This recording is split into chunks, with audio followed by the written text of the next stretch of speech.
Hi all welcome back. എന്തെല്ലാന്ന് വിശേഷം? എല്ലാവർക്കും സുഖമല്ലേ? അപ്പോൾ ഇന്നത്തെ നല്ലൊരു കുഞ്ഞ് നല്ല സന്തോഷമുള്ള വ്ളോഗാണ് കേട്ടോ കാണിക്കുന്നത്. അതായത് നമ്മൾ യുഎഇന്ന് നാട്ടിലേക്ക് അൽഹംദുലില്ലാ എത്തിയിട്ടുണ്ട്. അപ്പോൾ അതിൻ്റെ വിശേഷങ്ങളൊക്കെ അടങ്ങിയിട്ടുള്ള ഒരു കുഞ്ഞു വ്ളോഗ്. അതിൽ കുറേ ടിപ്സും കാര്യങ്ങളുണ്ട് കേട്ടോ, എല്ലാവർക്കും യൂസ്ഫുൾ ആവുന്ന. അതും കൂടി ഒന്ന് ഡീറ്റെയിൽ ആയിട്ട് വീഡിയോ കണ്ട് നോക്കട്ടെ, സ്കിപ്പ് ചെയ്യാതെ. പിന്നെ വീഡിയോയിലേക്ക് പോകുന്നതിന് മുന്നേ അർജൻറ്റായിട്ടൊരു ഇൻഫർമേഷൻ, അതായത് ഒരു ഇമ്പോർട്ടൻ്റ് ആയിട്ടുള്ളൊരു കാര്യം പറയാനുണ്ട്. നമ്മളിപ്പോൾ യൂട്യൂബിൽ വീഡിയോ കാണുന്ന സമയത്ത്, എൻ്റേതാണെങ്കിലും അല്ലെങ്കിൽ മിക്ക യൂട്യൂബേഴ്സിൻ്റെ വീഡിയോ കാണുന്ന സമയത്ത് നിങ്ങൾ പ്ലേ ചെയ്യുന്ന സമയത്ത് ഇംഗ്ലീഷിലല്ലേ വീഡിയോ കാണുന്നത്. എൻ്റെത് മെഞ്ഞാന്ന് ഞാൻ വീഡിയോ അപ്ലോഡ് ചെയ്ത സമയത്ത് ഒരുപാട് പേഴ്സണൽ മെസ്സേജ് വന്നിട്ടുണ്ടായിരുന്നു. ഇംഗ്ലീഷിൽ വീഡിയോ കൊടുത്തതുകൊണ്ട് നമുക്ക് കാണാൻ പറ്റുന്നില്ല, അതെന്തേ അങ്ങനെ മാറ്റിയെന്നൊക്കെ ചോദിച്ചിട്ട്. അത് സത്യം പറയാലോ നമ്മൾ ചെയ്യുന്നതല്ല കേട്ടാ. അത് യൂട്യൂബിൻ്റെ പോളിസിയിൽ ചെറിയ ചെറിയ ഇപ്പം മാറ്റങ്ങളൊക്കെ വന്നിട്ടുണ്ടല്ലോ. അങ്ങനെ ഓട്ടോമാറ്റിക് അവരുടെ സെറ്റിങ്സും കാര്യങ്ങളൊക്കെ മാറിയതാണ്, അല്ലാണ്ട് നമ്മൾ അതൊന്നും ചെയ്യുന്നതല്ല. അപ്പോൾ അതിനെ നിങ്ങൾക്ക് മാറ്റാനുള്ള ട്രിക്ക് അറിയാത്തവർക്ക് പറഞ്ഞുതരാം. അപ്പോൾ കുറേ പേർക്ക് ഞാൻ തിരിച്ച് മെസ്സേജ് അയച്ചിട്ടുണ്ട്, ഇങ്ങനെ ചെയ്താൽ മതി, സെറ്റിങ്സ് ചേഞ്ച് ചെയ്താൽ മതി എന്നുള്ളത്. അപ്പോൾ ചിലവർക്ക് അങ്ങനെ മനസ്സിലാവില്ലല്ലോ പെട്ടെന്ന് പറയും. അപ്പോൾ ഞാൻ സൈഡിൽ സ്ക്രീൻ റെക്കോർഡർ കൊടുക്കുക കേട്ടോ. എങ്ങനെയാണെന്ന് വെച്ചാൽ ഇപ്പം എൻ്റെ വീഡിയോ നിങ്ങൾ കാണുന്നു, അല്ലെങ്കിൽ വേറെ ആരെങ്കിലും നിങ്ങൾ വീഡിയോ കാണുന്നുണ്ട് എന്നുണ്ടെങ്കിൽ നിങ്ങൾ ആ ഒരു വീഡിയോ യൂട്യൂബിൽ പോയിട്ട് പ്ലേ ചെയ്യുക. പ്ലേ ചെയ്തതിന് ശേഷം സൈഡിലായിട്ട് സെറ്റിങ്സിൻ്റെ ആ ഒരു സിമ്പിളില്ല, അതായത് ആ ഒരു ലോഗോ, അത് ജസ്റ്റ് ഒന്ന് ക്ലിക്ക് ചെയ്യുമ്പോൾ താഴെ ഓഡിയോ ട്രാക്കിൽ ഇംഗ്ലീഷും മലയാളം എന്നുള്ള 2 ഓപ്ഷൻസ് കാണും. അതിൽ മലയാളം ക്ലിക്ക് ചെയ്യുക, അപ്പോൾ ടിക്ക് വരുമല്ലോ. ആ മലയാളം ക്ലിക്ക് ചെയ്തിട്ട് ഓക്കെ ആയിക്കഴിഞ്ഞാൽ നമ്മുടെ വീഡിയോ മലയാളത്തിൽ കാണാൻ പറ്റും കേട്ടോ. അതിന് പകരം ഇംഗ്ലീഷ് ഞെക്കിക്കഴിഞ്ഞാൽ നിങ്ങൾക്ക് ഇംഗ്ലീഷിൽ കാണാൻ പറ്റും. അല്ലാതെ നമ്മളായിട്ട് ചെയ്യുന്നതല്ലേ. യൂട്യൂബിൻ്റെ ചെറിയ ചെറിയ സെറ്റിങ്സ് ഒക്കെ മാറിയത് അങ്ങോട്ടും ഇങ്ങോട്ടും, അത് നമ്മൾ മാറ്റം വരുത്തിയാൽ മതി കേട്ടോ. അപ്പോൾ ഏത് വീഡിയോ അങ്ങനെ കണ്ടാലും, എൻ്റെത് എന്നല്ല, ആരെ വീഡിയോ നിങ്ങൾക്ക് അങ്ങനെ കണ്ടാലും മലയാളത്തിൽ കാണണമെന്ന് ഇംഗ്ലീഷിൽ കാണണമെന്നുണ്ടെങ്കിൽ അങ്ങനെ ആ ഒരു സെറ്റിങ്സ് ചേഞ്ച് ചെയ്താൽ മാത്രം മതി കേട്ടോ. നല്ല എളുപ്പമാണ്. ചിലവരോട് ഇങ്ങനെ പറയുന്ന സമയത്ത് പെട്ടെന്ന് മനസ്സിലാവില്ലല്ലോ എന്തോളി പറ്റിയെന്നുള്ളത്. അപ്പോൾ നമ്മളത് ചെയ്യുന്നില്ല, നിങ്ങളിങ്ങനെ ചെയ്തതിന് ഓക്കെ ആയിട്ട് കാണാൻ പറ്റും കേട്ടോ. വേറെ ടെൻഷനൊന്നും വേണ്ട. അപ്പോൾ വീഡിയോ മാക്സിമം ഷെയർ ചെയ്യുക, ലൈക്ക് ചെയ്യുക, സബ്സ്ക്രൈബ് ചെയ്യുക. പിന്നെ നിങ്ങളുടെ എല്ലാ ഫീഡ്ബാക്കും കമൻറ്റ് അറിയിക്കുക കേട്ടോ. അതുപോലെ തന്നെ വീഡിയോയിലേക്ക് പോകുന്നതിന് മുന്നേ ഈ ഡ്രസ്സിൻ്റെയും കൂടി പറഞ്ഞുതരാം. കാരണം എപ്പോഴും ഞാൻ ഇതുപോലത്തെ ലോങ് ഡ്രസ്സൊക്കെ ഇട്ട് കഴിഞ്ഞാൽ എല്ലാവരും കമൻറ്റ് ചോദിക്കുന്നതാണ് എവിടുന്നാണ് വാങ്ങിച്ചതെന്നുള്ളത്. ഈ ഒരു ഡ്രസ്സിൻ്റെത് ഞാൻ ഇൻസ്റ്റയിൽ റീലും കമ്മ്യൂണിറ്റിയൊക്കെ ഇട്ട സമയത്ത് കുറേ പേര് ചോദിച്ചിട്ടുണ്ട് എവിടുന്ന് നല്ല ഭംഗിയുണ്ട് കാണാനെന്ന് പറഞ്ഞിട്ട്. ഈ ഡ്രസ്സ് വാങ്ങിച്ചിട്ടുള്ളത് ഇൻസ്റ്റാഗ്രാമിൽ ലൈല ബൊട്ടീക്ക് എന്ന് പറയുന്നൊരു പേജിൽ നിന്നാണ്. ഞാൻ അവരുടെ ഡീറ്റെയിൽസ് ഞാൻ ഡിസ്ക്രിപ്ഷനിൽ കൊടുക്കട്ടെ, ലൈല ബൊട്ടീക്ക്. അപ്പോൾ ഇതിപ്പോൾ ലോങ് ടോപ്പാണ് വരുന്നത്. ഫ്രണ്ട് ഓപ്പൺ ആയിട്ട് നമുക്ക് ഇടാം, അല്ലെങ്കിൽ മൊത്തത്തിൽ കവർ ചെയ്തിട്ട് അങ്ങനെ ഇടാം. ഞാനിപ്പോൾ ഈ ഒരു കളറ് ഹിജാബ് കൊണ്ട് പെയർ ചെയ്തിട്ടാണ് ഉള്ളത്. അങ്ങനെ ഇതിന് സ്ലീവിൽ വരുന്നത് നല്ല അടിപൊളി ഹാൻഡ് വർക്കാണ് കേട്ടോ. നമുക്ക് അത്യാവശ്യം ചെറിയ രീതിയിൽ പാർട്ടി വെയർ ആയിട്ട് യൂസ് ചെയ്യാം. പ്രത്യേകിച്ചും ട്രിപ്പൊക്കെ പോകുമ്പോൾ അടിപൊളിയാണ് കേട്ടോ ഇതുപോലത്തെ ഡ്രസ്സ്. എനിക്ക് ഭയങ്കര ഇഷ്ടം, നല്ല കംഫർട്ടാണ്, യാത്രക്കൊക്കെ പറ്റി. പിന്നെ മെറ്റീരിയൽ ക്വാളിറ്റി ഒന്നും ഞാൻ അവരുടേത് എടുത്ത് പറയേണ്ട ആവശ്യമില്ല. ഞാൻ 2-3 ഡ്രസ്സ് അവരുടെ നിന്ന് വാങ്ങിച്ചിട്ടും ഇതുവരെ ഒരു കംപ്ലൈൻറ്റോ പ്രശ്നങ്ങളോ ഒന്നും ഉണ്ടായിട്ടില്ല. മെയിനായിട്ട് അഫോർഡബിൾ പ്രൈസാണ് കേട്ടോ അവരുടേത്. അതാണ് എനിക്ക് ഭയങ്കര ഇഷ്ടം. ഞാൻ കൂടുതലായിട്ട് അവരുടെ അടുത്ത് വാങ്ങിക്കാറുണ്ട്. അങ്ങനെ അപ്പോൾ നിങ്ങൾക്ക് ഈ ഒരു ഡ്രസ്സ് വേണമെന്നുണ്ടെങ്കിൽ ലൈല ബൊട്ടിക്കിലൊന്ന് ഞാൻ ലിങ്കും കാര്യങ്ങളൊക്കെ കൊടുക്കാം കേട്ടോ ഡിസ്ക്രിപ്ഷനിൽ. അപ്പോൾ ഡീറ്റെയിൽസ് നിങ്ങളൊന്ന് ചെക്ക് ചെയ്ത് നോക്കിയിട്ട് ഇഷ്ടപ്പെട്ടത് ഓർഡർ ചെയ്തു. അപ്പോൾ ഇന്നത്തെ നമ്മുടെ ഒരു വീഡിയോ എന്ന് പറയുന്നത് ഇന്നലെ നമ്മളിട്ട വീഡിയോതിൻ്റെ കണ്ടിന്യൂഷനായിട്ട് എടുക്കുക കേട്ടോ. അതായത് ഇന്ന് നമ്മൾ ഇവിടുന്ന് യുഎഇന്ന് കണ്ണൂർ നമ്മളെ വീട്ടിലേക്ക് എത്തുന്ന വരെയുള്ള കാര്യങ്ങളൊക്കെ അടങ്ങിയിട്ടുള്ള ഒരു കുഞ്ഞു വ്ളോഗാണ് കേട്ടോ കാണിക്കുന്നത്. അപ്പോൾ ഇന്ന് ഉച്ചക്കത്തെ ലഞ്ച് ഒരു തട്ടിക്കൂട്ട് മന്തിയാണ് ഉണ്ടാക്കിയിട്ടുള്ളത്. കാരണം കുറച്ച് ചിക്കൻ പീസസെല്ലാം ഫ്രിഡ്ജിലുണ്ടായിരുന്നു. അപ്പോൾ അതെന്തായാലും നമ്മൾ ക്ലീനിങ്ങിൻ്റെ ഭാഗമായിട്ട് ഫ്രിഡ്ജൊക്കെ ഡീപ്പ് ക്ലീൻ ചെയ്യുമ്പോൾ ഒഴിവാക്കണമല്ലോ. അപ്പോൾ ഞാൻ വിചാരിച്ചത് മന്തിയാക്കി വെച്ചതിന് വേസ്റ്റ് ആക്കേണ്ട ആവശ്യമൊന്നും ഇല്ലല്ലോ. അങ്ങനെ അതൊരു തട്ടിക്കൂട്ട് മന്തിയാക്കി വെച്ച് കേട്ടോ. ഇനിയിപ്പോൾ ലഞ്ച് കഴിഞ്ഞതിന് ശേഷമാണ് ബാക്കിയുള്ള വീഡിയോ ഞാൻ എടുത്തിട്ടുണ്ടായത്. അസർ നിസ്കാരം കാര്യങ്ങളൊക്കെ കഴിഞ്ഞിട്ടാണ് കേട്ടോ. അപ്പോൾ ഇന്ന് മെയിൻ ഞാൻ ഇറങ്ങിയിട്ടുള്ളത്, ഇന്നലെ ഞാൻ റൂമൊക്കെ ക്ലീൻ ചെയ്യുന്ന ചെറിയ ചെറിയ പോർഷൻസൊക്കെ കാണിച്ചല്ലോ. AC ഒക്കെ നന്നാക്കാൻ വേണ്ടിയിട്ട് മൊത്തം പണിയായതൊക്കെ ഇന്നലെ കാണിച്ച്. അപ്പോൾ ഇന്ന് ഞാൻ മെയിൻ ഏറ്റെടുത്തിട്ടുള്ളത് കിച്ചണാണ് കേട്ടോ. കിച്ചണാണല്ലോ നമ്മളെ മെയിൻ സെൻറ്റർ. അപ്പോൾ അവിടെ നിന്ന് തന്നെ ക്ലീനിങ് റൂമൊക്കെ നമുക്ക് എങ്ങനെയെങ്കിലും അഡ്ജസ്റ്റ് ചെയ്ത് ക്ലീൻ ചെയ്ത് അങ്ങ് ഒഴിവാക്കാം. ഒരുപാട് അങ്ങനെ മെനക്കെടൊന്നും ഉണ്ടല്ലോ. പക്ഷേ ഇല്ല, നമ്മളിങ്ങനെ ലോങ് ഒക്കെ യാത്ര പോവും, കുറേ ദിവസം പൂട്ടിയിട്ടിട്ടൊക്കെ പോകുമ്പോൾ കിച്ചൺ മെയിനായിട്ട് ക്ലീൻ ചെയ്തിട്ടില്ല എന്നുണ്ടെങ്കിൽ തിരിച്ച് വരുമ്പോഴത്തേക്ക് ഒന്നിനും കൊള്ളാണ്ട് പണി കിട്ടും. അതായത് ഒന്നാമത് കൂറ കാര്യങ്ങളൊക്കെ കയറി ഇറങ്ങും. പിന്നെ ഇവിടുത്തെ കിച്ചൺ നമ്മളെ നാട്ടിലെ പോലെയല്ലല്ലോ, കുഞ്ഞു കിച്ചണല്ലേ. അപ്പോൾ അതിൽ നമ്മൾ കുക്ക് ചെയ്യുന്ന സമയത്ത് ഇതിൻ്റെ ഉള്ളിൽ തന്നെ മൊത്തത്തിൽ കെട്ടിമുട്ടി നിന്ന് ഈ ഒരു കബോർഡും കാര്യമൊക്കെ ഓയിൽ ഗമ്മൊക്കെ ആയിട്ട് വൃത്തികേടായിരിക്കും. അപ്പോൾ ഞാനൊരു 2 വീക്സ് ഒക്കെ കൂടുമ്പോൾ നന്നായിട്ട് ഡീപ്പ് ക്ലീൻ ചെയ്യുന്നുണ്ട്. പക്ഷേ നമ്മൾ ലോങ് ഒക്കെ പൂട്ടിയിട്ടിട്ടൊക്കെ പോകുന്ന സമയത്ത് ഒന്നുകൂടി ഒരു എക്സ്ട്രാ ഡീപ്പ് ക്ലീൻ ചെയ്തിട്ടില്ലെങ്കിൽ തിരിച്ച് വരുമ്പോഴത്തേക്ക് മൊത്തത്തിൽ പണിയാവും. കൂറയും കാര്യങ്ങളൊക്കെ ആയിട്ട് ഒന്നും പറയാതിരിക്കുന്നേ നല്ലത്. പ്രത്യേകിച്ച് നിങ്ങളിപ്പോൾ ഇൻസ്റ്റയിലൊക്കെ ഒരുപാട് റീലും കാര്യങ്ങളൊക്കെ കാണില്ലേ. പ്രവാസികൾ ഏറ്റവും കൂടുതൽ ചൂടിനേക്കാളും അനുഭവിക്കുന്ന ബുദ്ധിമുട്ട് കൂറ ശല്യം എന്നുള്ളത് അത് സത്യം തന്നെയാണ് തന്നെ കേട്ടോ. ഭയങ്കരമായിട്ടും എവിടെയെങ്കിലും നമ്മൾ വേസ്റ്റൊക്കെ കെണിഞ്ഞു പോകുമല്ലോ ഇങ്ങനെ, ഒരു സൈഡിലൊക്കെ ഇങ്ങനെ കാണാതെയൊക്കെ അടിച്ചു വരുന്ന സമയത്തൊക്കെ അങ്ങനത്തെ എന്തെങ്കിലും കുറച്ചൊരംശം മതി, എന്നാലും പെട്ടെന്ന് കൂറ വരും. അതുകൊണ്ട് എപ്പോഴും കിച്ചണൊക്കെ നന്നായിട്ട് ക്ലീൻ ചെയ്യണം ഇവിടെ. അങ്ങനെ ഞാനിതാ ഉച്ച കഴിഞ്ഞ് മൊത്തത്തിൽ ഒരുക്കങ്ങളൊക്കെ തുടങ്ങി കേട്ടോ. അപ്പോൾ ഇന്നലെ രാത്രി തന്നെ ഞാൻ ഈ കബോർഡിൽ നിന്ന് എല്ലാ സാധനങ്ങളും പുറത്ത് വലിച്ചിട്ടിട്ട് എല്ലാ കബോർഡും ഷാമ്പൂ ഒക്കെ ഉപയോഗിച്ചിട്ട് മൊത്തം തേച്ച് കഴുകി നല്ല നീറ്റാക്കി വെച്ചിട്ടുണ്ടായിരുന്നു. അതൊക്കെ ഇന്ന് രാവിലെ നമുക്ക് ആറി മൊത്തം സെറ്റായി. എന്നിട്ട് ഇന്നിതാ ഞാൻ ഓരോരോ ഐറ്റംസ് ആയിട്ട് കബോർഡിലൊക്കെ തിരിച്ചങ്ങോട്ട് എനിക്ക് തന്നെ വെക്കലാണ് കേട്ടോ പാത്രങ്ങളൊക്കെ.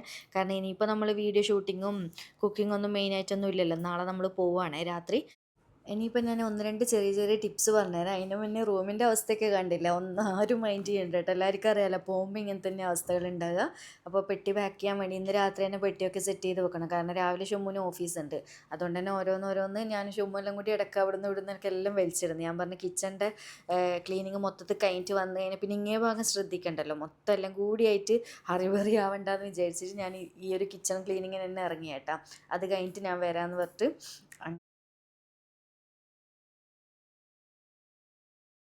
പിന്നെ എല്ലാവർക്കും യൂസ്ഫുൾ ആകുന്ന ഒരു ടിപ്പ് പറഞ്ഞു തരാം കേട്ടോ. എന്നോട് എല്ലാവരും വീഡിയോയിൽ ചോദിക്കാറുണ്ട്, വുഡൻ സ്പാച്ചില ആണെങ്കിലും കാസ്റ്റൈൻ പോട്ട് അങ്ങനത്തെ സംഭവങ്ങളൊക്കെ എപ്പോഴും എൻ്റെ അത് എന്തുകൊണ്ടാണ് നീറ്റായിട്ട് ഇരിക്കുന്നതെന്നുള്ളത്. പിന്നെ ഇതുപോലെ ട്രാവൽ ചെയ്യുന്ന സമയത്താണെങ്കിലും അല്ലെങ്കിൽ നമ്മൾ വീട്ടിൽ തന്നെ ഈർപ്പമുള്ള സ്ഥലത്തൊക്കെ ഇതുപോലെ വുഡൻ ഐറ്റംസൊക്കെ വെച്ച് കഴിഞ്ഞാൽ, പ്രത്യേകിച്ച് എനിക്ക് നാട്ടിൽ ഒന്നുകൂടി നല്ലപോലെ തോന്നിയത് എന്താണെന്ന് പറഞ്ഞാൽ, ഈർപ്പമുള്ള സ്ഥലവും മഴക്കാലത്തൊക്കെ ഇതുപോലത്തെ ഐറ്റംസൊക്കെ ഭയങ്കരമായിട്ട് പൂപ്പൽ പിടിക്കുക, കരിമ്പനടിക്കുക, ഇങ്ങനത്തെ പ്രശ്നങ്ങളൊക്കെ കണ്ടിട്ടുണ്ട്. പിന്നെ ഈ കാസ്റ്റൈൻ്റെ പോട്ടൊക്കെ ആണെങ്കിൽ തുരുമ്പെടുക്കുക. അപ്പോൾ അതൊക്കെ ഒഴിവാൻ വേണ്ടിയിട്ട് ഞാൻ ചെയ്യുന്നത് എന്താണെന്ന് വെച്ച് കഴിഞ്ഞാൽ, എപ്പോഴും സ്പാച്ചില ആണെങ്കിലും കട്ടിംഗ് ബോർഡ് ആണെങ്കിലും അല്ലെങ്കിൽ നമ്മുടെ മൺചട്ടി കാര്യങ്ങളൊക്കെ ആണെങ്കിലും നല്ലപോലെ കഴുകി വെള്ളമൊക്കെ ആറിക്കഴിഞ്ഞ് കഴിഞ്ഞാൽ ഒരു കോട്ടൺ തുണിയിൽ ഒരു പഞ്ഞിയിലൊക്കെ വെളിച്ചെണ്ണ എടുക്കുക. കുറച്ച് വെളിച്ചെണ്ണ മുക്കിയിട്ട് അത് വെച്ചിട്ടൊന്ന് ഇതുപോലെ തുടച്ച് വെക്കാനായിട്ട് എപ്പോഴും ചെയ്യൽ. കാരണം നമുക്ക് പ്രത്യേകിച്ച് വീഡിയോക്കും കൂടി എടുക്കുന്നത് കൊണ്ട് തന്നെ എപ്പോഴും നീറ്റായിട്ട് ഇരിക്കണമല്ലോ. അല്ലെങ്കിലും പൊതുവേ ഞാൻ വീട്ടിൽ ചെയ്യുന്നത് ഇങ്ങനെ തന്നെയാണ്. അപ്പോൾ എപ്പോഴും പുതിയ പോലെ തന്നെ ഇരിക്കും, അങ്ങനെ പെട്ടെന്ന് പഴകിപ്പോകുന്ന പ്രശ്നമൊന്നുമില്ല. കണ്ടില്ലേ, ഞാൻ ഇതാ മൊത്തത്തിൽ സ്പാച്ചിലകളൊക്കെ ഇങ്ങനെ ചെയ്ത് വെച്ചിട്ടുണ്ട്. അതുപോലെ കാസ്റ്റ് അയണിൻ്റെ നമ്മൾ മീൻ പൊരിക്കുന്ന പാത്രമാണെങ്കിലും ദോശ ചുടുന്ന കല്ല് അങ്ങനത്തതൊക്കെ ഇങ്ങനെ ചെയ്ത് വെച്ചാൽ മതി കേട്ടോ. എപ്പോഴും പുതിയ പോലെ ഇരിക്കും, അങ്ങനെ തുരുമ്പെടുക്കുന്ന പ്രശ്നമൊന്നുമില്ല. അതുപോലെ തന്നെ അതിൻ്റെ കൂട്ടത്തിൽ മൺചട്ടിയും. അപ്പോൾ ഇപ്പം പ്രത്യേകിച്ച് ഞാൻ നാട്ടിൽ പോകുന്നത് കൊണ്ട് പ്രത്യേകം ഒന്ന് ഡീപ്പായിട്ട് ഇങ്ങനെ ചെയ്ത് വെക്കുന്നുണ്ട്. അല്ലെങ്കിലും പൊതുവേ ഇങ്ങനെ തന്നെയാണ് ഏട്ടാ ചെയ്യാറ്. അപ്പോൾ ഇത് എല്ലാവർക്കും യൂസ്ഫുൾ ആവും. പിന്നെ ഇതിലും വേറെ എന്തെങ്കിലും വെറൈറ്റി ആയിട്ടുള്ള ടിപ്സ് ഉണ്ട് എന്നുണ്ടെങ്കിൽ നിങ്ങളും കൂടി ഒന്ന് എനിക്ക് പറഞ്ഞതാണ് കേട്ടോ, കമൻറ്റ് ഇടണേ എങ്ങനെയാണെന്നുള്ളത്. ഇത് എനിക്കറിയുന്ന ടിപ്പാണ് ഞാൻ നിങ്ങൾക്ക് പറഞ്ഞിട്ടുള്ളത്. അപ്പോൾ എല്ലാവർക്കും യൂസ്ഫുൾ ആവും തന്നെ വിചാരിക്കുന്നുണ്ട്. അപ്പോൾ അതിൻ്റെ പരിപാടിയൊക്കെ കഴിഞ്ഞിട്ട് മൊത്തത്തിൽ എണ്ണയിലൊക്കെ ഇട്ട് നല്ല പോളിഷ് ചെയ്ത പോലെ ആക്കി വെച്ചിട്ടുണ്ട്. അതിനിടയിൽ കുറച്ചൊന്ന് ടയർഡായി. അപ്പോൾ നമ്മൾ കുറച്ച് മുട്ടയൊക്കെ ഇരിക്കുന്നുണ്ടായിരുന്നു, അതൊക്കെ എന്തായാലും നമ്മൾ ഒഴിവാക്കേണ്ടതാണ്, അല്ലെങ്കിൽ അപ്പുറത്തൊക്കെ കൊടുക്കണം. അപ്പോൾ ഞാൻ വിചാരിച്ചു എന്തായാലും മുട്ട വരിഞ്ഞ് മേടിച്ചതും നല്ല കടുപ്പത്തിലുള്ള ചായയും കുടിക്കാമെന്ന് വിചാരിച്ചിട്ട് അങ്ങനെ ചായയും മുട്ടയൊക്കെ ആക്കിയിട്ട് നമ്മൾ കുടിച്ചേട്ടാം. അങ്ങനെ ചായ കുടി കഴിഞ്ഞതിന് ശേഷം ഇനിയൊരു വലിയ ടാസ്ക് എന്ന് പറയുന്ന എല്ലാവർക്കും അറിയാമല്ലോ, പെട്ടി കെട്ടലും തൂക്കൊപ്പിക്കലും അങ്ങോട്ടും ഇങ്ങോട്ടും എടുത്ത് ഒഴിവാക്കലും. അത് വൻ ഒരു ടാസ്ക് തന്നെയാണ് കേട്ടോ. ഇനിയിപ്പോൾ എയർപോർട്ടിലെത്തി ബോർഡിംഗ് പാസ് കിട്ടുന്നവരെ ഇതൊരു വലിയ ടെൻഷൻ തന്നെയായിരിക്കും. അതൊന്നും പിന്നെ ഞാൻ ഡീറ്റെയിൽ ആയിട്ട് വീഡിയോ എടുത്തിട്ടില്ല, എപ്പോഴും കാണിക്കുന്നതല്ലേ എന്ന് വിചാരിച്ചിട്ട്. പിന്നെ ഞാൻ വീഡിയോ എടുത്തത് ഇന്നിപ്പോൾ നമ്മൾ പോകുന്ന ദിവസം ഉച്ച തൊട്ടിട്ടുള്ള കാര്യങ്ങളാണ്. ഉച്ചയ്ക്ക് ഇതാ ഫുഡ് പുറത്തുനിന്ന് വാങ്ങിക്കുകയാണ്. അതായത് ഷുമ ഓഫീസ് കഴിഞ്ഞ് വരുമ്പോൾ മന്തി കൊണ്ടുവന്നിട്ട് അതാണ് കഴിച്ചത്. പിന്നെ ഏറ്റവും വലിയൊരു ടെൻഷനായിരുന്നു കേട്ടോ ഇപ്രാവശ്യത്തെ പോക്കിൽ. എന്താണെന്ന് വെച്ചാൽ ലീവ്സിന് നല്ല പനി, ഒന്നും ഉണ്ടായിട്ടില്ല. ഇന്നലെയൊക്കെ ഒരു പ്രശ്നവും ഉണ്ടായിട്ടില്ല. ഇന്ന് രാവിലെ എണീറ്റൊരു ഉച്ചയൊക്കെ ആകുമ്പോൾ പെട്ടെന്ന് ഭയങ്കര ഒരു പനി, അത്ഭുത പനി പോലെ. പാവം എൻ്റെ കുട്ടി മൊത്തത്തിൽ സൈഡായി. എന്താ പറയുക, അത്രയും നാട്ടിൽ പോകുന്ന കുറേ ദിവസം മുന്നേ നല്ല ഹാപ്പി ആയിട്ട് തുള്ളിച്ചാടി നിന്നതാണ്. ഇന്ന് മൊത്തം ടയർഡായി, ജാക്കറ്റെല്ലാം ഇട്ടിട്ട് കിടക്കലേനും കേട്ടോ, അത്രക്കും വിറവിരുന്നെന്ന് പറഞ്ഞിട്ട്. അങ്ങനെ കയ്യിലുള്ള മരുന്നൊക്കെ കൊടുത്ത് പിന്നെ ഇനിയിപ്പോൾ നാട്ടിലെത്തിയിട്ട് കാണിക്കാമെന്ന് വിചാരിച്ചിട്ട്. പിന്നെ പോകുന്നതിന് മുന്നേ കുറച്ച് വെജീസും കാര്യങ്ങളെല്ലാം ഒഴിവാക്കാനുണ്ടേനും. അതായത് അപ്പുറത്തെ റൂമിൽ കൊടുക്കാൻ ഷുമ്മുവിൻ്റെ ഫ്രണ്ട്സ് ഉണ്ട് കേട്ടോ, ബാച്ചിലേഴ്സ് അപ്പുറത്തെ റൂമിൽ. അപ്പോൾ അതൊക്കെ കൊടുക്കാൻ വേണ്ടിയിട്ട് ഞാൻ ഓരോന്ന് എടുത്ത് വെച്ചിരുന്നു. അപ്പോൾ ഷുമ്മു അന്നേരം അതെല്ലാം അങ്ങനെ കൊടുത്ത് വിടലും. കുറച്ച് കാട മുട്ട കാര്യങ്ങളൊക്കെ ഉണ്ടായിരുന്നു, അതെല്ലാം അങ്ങനെ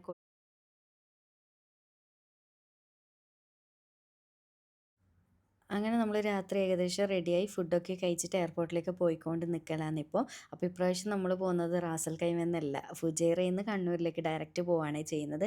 അതുകൊണ്ട് തന്നെ റാസൽ കൈമ ടു ഫുജൈറ ഏകദേശം 2 മണിക്കൂറിൻ്റെ അടുത്ത്, 3.25 മണിക്കൂർ ആ ഒരു ഗ്യാപ്പ് ഉണ്ട് കേട്ടോ, ദൂരമുണ്ട്. അതുകൊണ്ട് തന്നെ ഷുമ്മു പറഞ്ഞ് അധികം ഡിലേ ആക്കണ്ട. പുലർച്ചെ ഫ്ലൈറ്റ് 3:15 അങ്ങനെ 3:15 ഫ്ലൈറ്റ്. പക്ഷേ ഷുമ്മു പറഞ്ഞ് അധികം ഡിലേ ആക്കണ്ട, വേഗം തന്നെ പോകാമെന്നുള്ളത്. അങ്ങനെ കാരണം വെയിറ്റോ കാര്യങ്ങളൊന്നും പറയാനൊന്നും പറ്റില്ലല്ലോ. അതുകൊണ്ട് തന്നെ വേഗം തന്നെ ഫുഡും കഴിച്ച് ഇറങ്ങിയിട്ടുണ്ടായിരുന്നു. അപ്പോൾ നമ്മളിന്ന് എയർപോർട്ടിൽ കൊണ്ടുവിടുന്നത് ഷമ്മുവിൻ്റെ ഓഫീസിലൊരിക്കയാണ് കേട്ടോ, ഫുജൈറിലേക്ക് കൊണ്ടുവിടുന്നത്. ലിയോസിൻ്റെ പനി ഓക്കെ ഒന്നും ആയിട്ടില്ല കേട്ടോ, നല്ല പനിയായിരുന്നു. കയ്യിലുള്ള മരുന്ന് കരുതിയിട്ടുണ്ട്, ഇവിടുന്നും കൊടുത്തിട്ടുണ്ട്. മരുന്ന് കൊടുക്കുമ്പോൾ കുറയുന്നുണ്ട്, അതുകൊണ്ട് വലിയ കുഴപ്പമുണ്ടാവില്ല എന്ന് വിചാരിക്കും. പിന്നെ പുലർച്ചെ ഏകദേശം ഒരു 3:15 ആയതുകൊണ്ട് തന്നെ പിന്നെ ഉറങ്ങുന്ന ടൈമും കൂടിയാണല്ലോ. ഫ്ലൈറ്റിലെത്തി വേഗം തന്നെ അവൾ ഉറക്കാനുള്ള പ്ലാനാണ്. ഇനിയിപ്പോൾ അവിടെ എത്തിയിട്ട് നാളെ തന്നെ കാണിക്കേണ്ടി വരും മിക്കവാറും. അങ്ങനെ ഇതാ നമ്മൾ എയർപോർട്ടിലെത്തി. ഇക്കയാണ് കേട്ടോ നമ്മളിവിടെ കൊണ്ടുവിട്ടത്.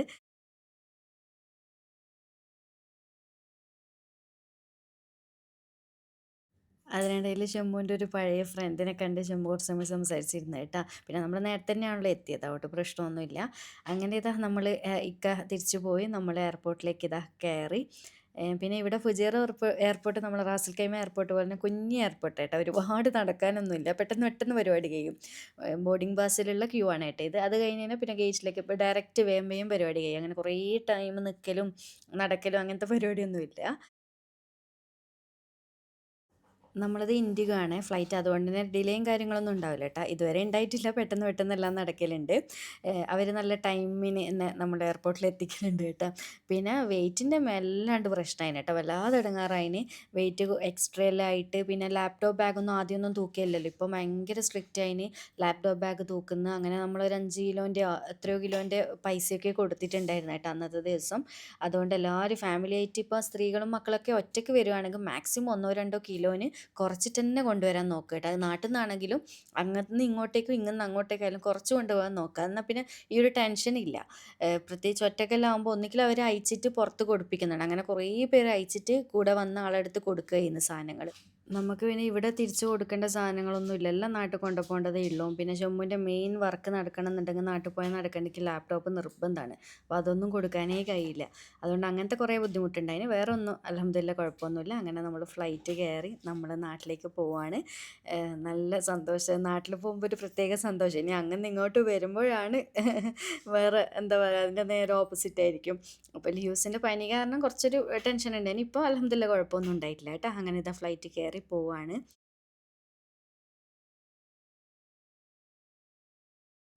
അങ്ങനെ അൽഹംദുലില്ലാ നമ്മൾ രാവിലെ ഏകദേശം ഒരു 9 മണിയൊക്കെ ആകുമ്പം തന്നെ എയർപോർട്ടിലേക്ക് ലാൻഡ് ചെയ്തിട്ടുണ്ടായിരുന്നു കേട്ടോ. അപ്പോൾ ലിയൂസിനെല്ലാം ഉറക്കണീപ്പിച്ച്. ലിയൂസിന് പനി കുറവുണ്ട്, എന്നാലും ഓവർ മൊത്തത്തിലങ്ങ് പോയിട്ടൊന്നുമില്ല കേട്ടോ. അത്യാവശ്യം ഉണ്ട്, മേലൊക്കെ നല്ല ചൂടുണ്ടായിരുന്നു. ഇനിയിപ്പോൾ പോയിട്ട് എന്തായാലും കാണിക്കാം.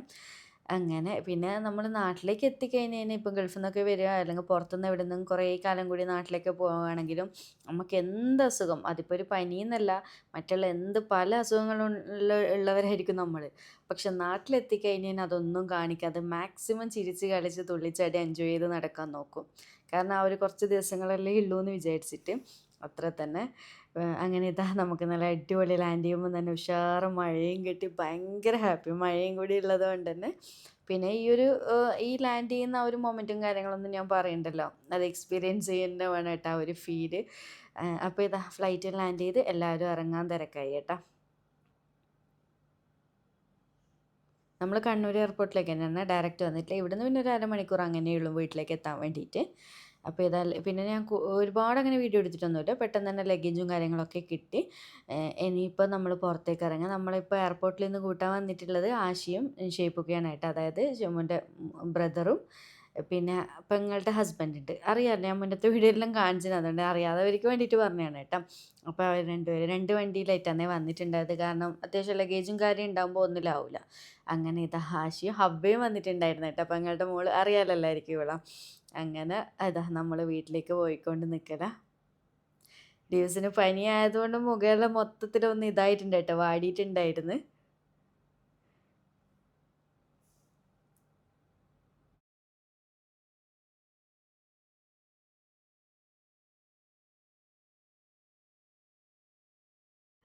അങ്ങനെ ഇതാ നമ്മളിനി എയർപോർട്ടിൽ നിന്ന് ഫസ്റ്റ് പോകുന്നത് ഗുംട്ടിക്കേക്കാണ്, അതായത് ഷമ്മുവിൻ്റെ വീട്ടിലേക്കാണ് കേട്ടോ നമ്മളെല്ലാവരും കൂടി പോകുന്നത്.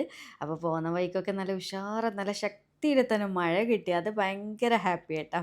അങ്ങനെ ഇതാ ഷുമോൻ്റെ വീട്ടിലേക്ക് എത്തി. ഫസ്റ്റ് അറിയാലോ എല്ലാവർക്കും നമ്മളെ സ്നേഹപ്രകടനവും കാര്യങ്ങളെല്ലാം കഴിഞ്ഞ് ചായയും ബ്രേക്ക്ഫാസ്റ്റും എല്ലാം കഴിഞ്ഞിട്ട് അതൊന്നും പിന്നെ ഞാൻ വീഡിയോ എടുക്കാൻ നിന്നിട്ടില്ല. എന്നിട്ട് കുറേ സമയം സംസാരിച്ചൊക്കെ ഇരുന്ന് എല്ലാവരും ഉണ്ടായിരുന്നു. ആശയും ഷേപ്പൊക്കെ എല്ലാവരും ഉണ്ടായിരുന്നു.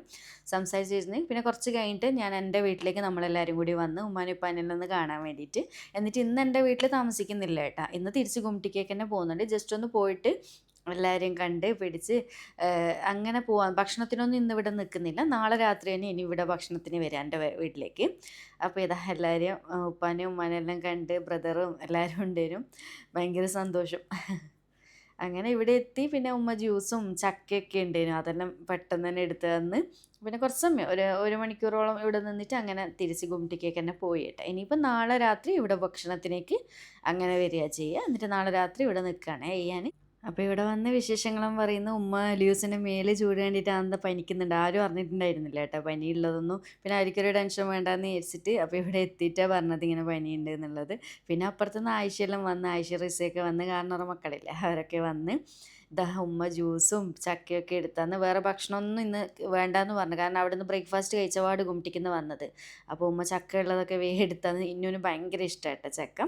അതൊക്കെ തിന്ന് കഴിഞ്ഞ് നമ്മളിതാ ഗുംട്ടിക്കേക്ക് തന്നെ കുറച്ച് സമയം ഒരു 1.5 മണിക്കൂറോളം ഇവിടെ ഇരുന്നിട്ടുണ്ട്. വെറുതെ കഥയൊക്കെ പറഞ്ഞ് അങ്ങനെ തിരിച്ചു പോയി കേട്ടോ. അപ്പോൾ ഇത്രയേ ഉള്ളൂ. വീഡിയോ ഇഷ്ടമാവുമെന്ന് തന്നെ വിചാരിക്കുന്നുണ്ട്. ഇഷ്ടമാണെങ്കിൽ ലൈക്ക് ചെയ്യാനും ചാനൽ സബ്സ്ക്രൈബ് ചെയ്യാനും മാക്സിമം ഒന്ന് ഷെയർ ചെയ്ത് കൊടുക്കാനും മറക്കല്ലേ. വീണ്ടും ഒരു അടിപൊളി വീഡിയോ ആയിട്ട് കാണാം. താങ്ക്